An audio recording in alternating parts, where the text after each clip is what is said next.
Well, good evening on December the 5th, 22. I'm actually glad to be sat down. It's been a fucking long day. I've been up since 5 o'clock. There's a reason for that, which I'm trying to talk about, but also not talk about, if you understand. No, you wouldn't understand that statement. Neither do I. But it's been a very odd day. I would just do a quick check actually. 5, 7, 9. It's a 4 day. So it's nothing numerical that's caused it. I don't know what the story is today, but I won't mention any names, but it's a very clear and concise dream I had this morning. It wasn't up and down. It was, although sometimes it does get connected, I have to say. I have to say that. It's very, very, very clear dream, and it was very, well, I came straight out of my bed and I'd come through, and it's not for me to wake at 5 o'clock in the winter's morning, but it certainly came straight through and spotted the time at 2 minutes past 5. And I walked into the kitchen and I had one of those very rare deja vu moments. So it's a deja vu of a deja vu of a deja vu. And on the deja vu, I turned and I completely caught the dream as exactly as it had been before. It was really odd. Anyway, it didn't bother me. It was not. It wasn't frightening. It wasn't disturbing in any way. It was puzzling, and it was rather beautiful too. But I had a very strange day actually. I did stop at Amory in the return from Aberfeldy to make voice of the whole situation, but I found it so bizarre that some of it was so vague and hazy in my summing up that I thought nobody's going to understand what the hell I'm talking about. And I don't really know if I should broadcast it either, because it seems a bit well, I kind of think that what I was thinking there just now, I was in the kitchen, was that if you've not experienced something, it's very easy to mock the individual. Or for example, say you survived the Titanic sinking and you are sitting a number of years later.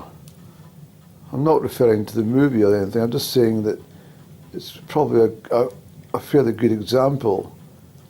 And you were maybe talking to people about when asked the questions.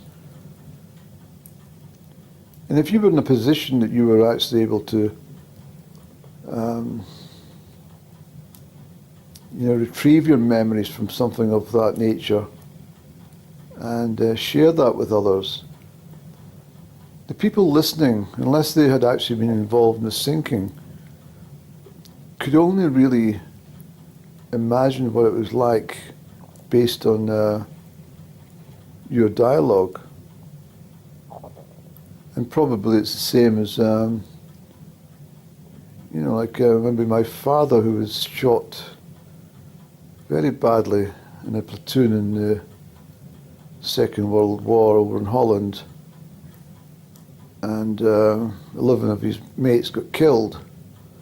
He was badly injured, so was many others.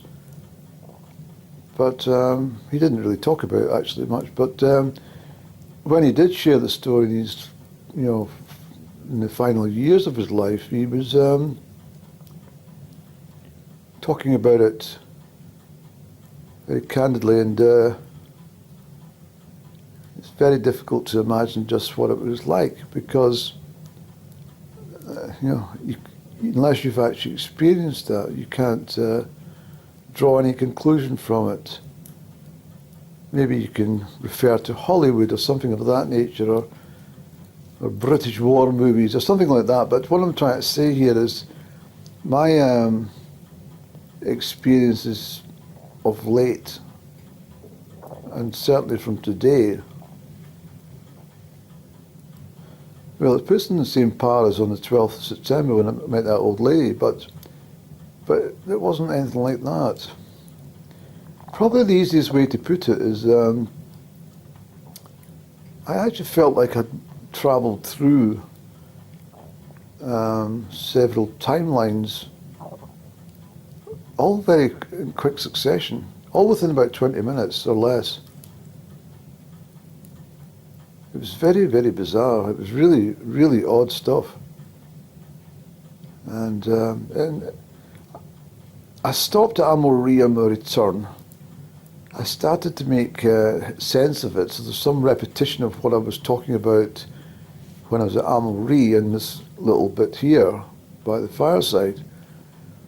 And I'm warmed up now, so I may as well close the doors and get the central heating going, because it's quite a cold night actually. A lot colder than fucking Malta anyway. And Andrew, where's your shoes? Oh yeah, so trying to make sense of it all is really quite difficult, because I've tried to work it out myself. And it's very easy just to stop and start to broadcast, but what I was trying to say, I've located the piece of music that was being played on the radio at the time, because I mentioned it, something that sounded like Schindler's List violins, but it's something called Prince Charlie's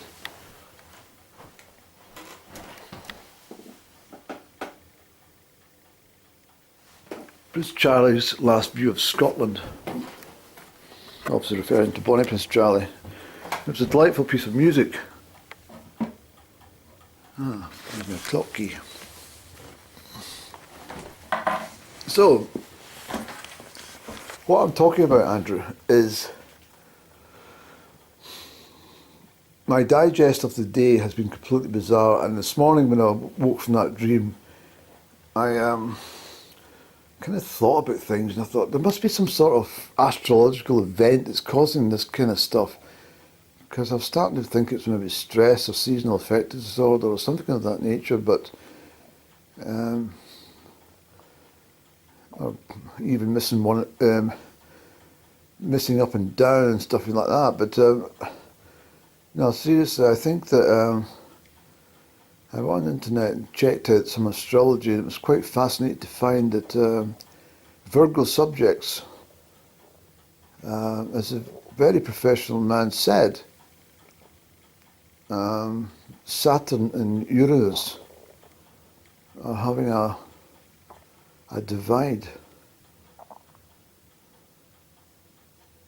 The magnetic pull of these two planets, which have been in close conjunction for a long time, 2 years. And that all makes sense to me, because it's the last 2 years. It's almost 2 years to the day that I went up and down again. And it's been a absolutely crazy fucking 2 years. I mean, if you wouldn't know anything about it, it's because, as I said, I think before, in the time from December 2020, and that punishing feeling that I'd missed an opportunity to, with up and down, and I felt that with the lockdowns in place and stuff like that, it was absolutely impossible, and I didn't know where she was. Well, I did by then, but I didn't know which house, and it's all such a nightmare. I know where she is now, but she's not speaking to me. Well, not formally at least. But this is why I've done this digest, because I've got great news. She's actually sent an email. I read it out when it was at Almo Read today. It's a very, very thoughtful thing for her to say. It's very nice indeed. I wish I could see her though, really. I miss her so much. I tell you what I'd like to do. I'd like to go to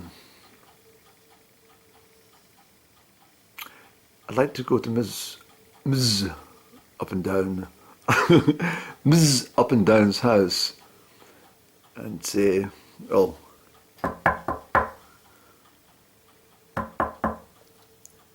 and she opens the door going, hello, is Up and Down coming out to play? This is the third time I've opened the camera and speaking into it, but the loads I'm not going to do.